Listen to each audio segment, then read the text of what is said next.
Cormac McCarthy is an American novelist born in Rhode Island in 1933. He has written over 5 novels along with some screenplays and plays. One of his novels, No Country for Old Men, reveals true aspects of human nature and an evil side of humanity.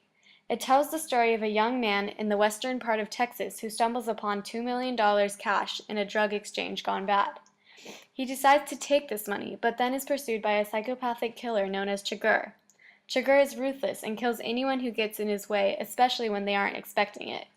The novel resolves with the young man Llewellyn Moss dying, and Chigurh getting the cash back without getting caught by the sheriff Ed Tom Bell, who is unable to grasp the changing crime surrounding him.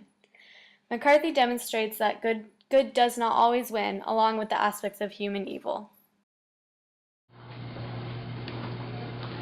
Hello, I'm Allison Kuykendall here with Cormac McCarthy, who's going to talk about his novel, No Country for Old Men. Hello, Allison. So, McCarthy, tell me a little bit about your book. Well, this book is a combination of evil and the Texas lifestyle of the 80s.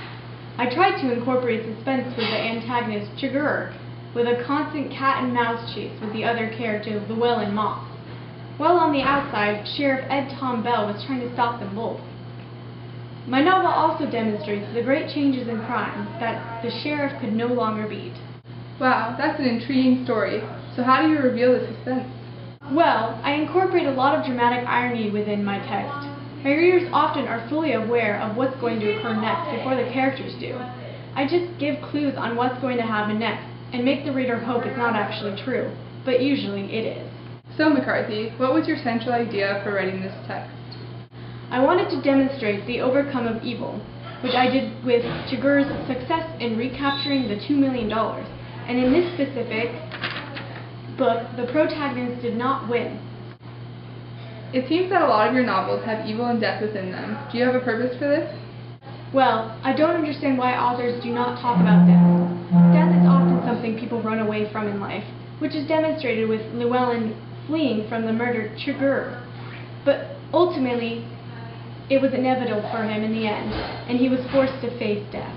So my last question for you today is, what is your purpose behind the little amount of punctuation you use in your writing? I never use quotation marks or semicolons ever in my writing, so that it makes it an easier to understand and a simpler way of writing. I will rarely use colons and commas, only when it's absolutely necessary. I don't believe that there is a reason to fill up a page with all these little marks. Wow, that's very interesting. Well, that's all the time we have. Now to our next interview with the boy from the captivating story, The Road. Hi, I'm here today with the boy who survived a post-apocalyptic world. He is going to give us some advice on how to survive these harsh conditions. So, what would you do if you encountered some bad guys where you're staying? Well, me and my father did encounter a bunch of bad guys a few times.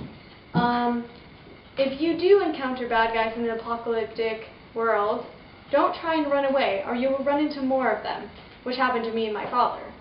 And then he will try and kill you, which is even worse.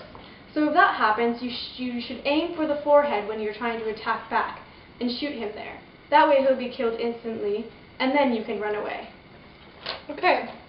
When in times of starvation, where do you usually look for supplies?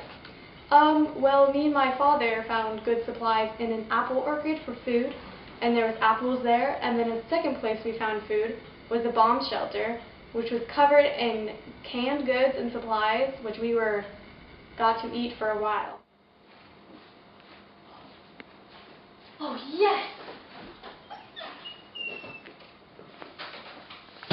Canned foods for days! Okay, that's good. Where would you say not to look for food? If you go searching for food and supplies, don't explore places that you wouldn't normally go. One time I explored looking for food and I was very desperate and ended up finding human captivities, which was very horrifying.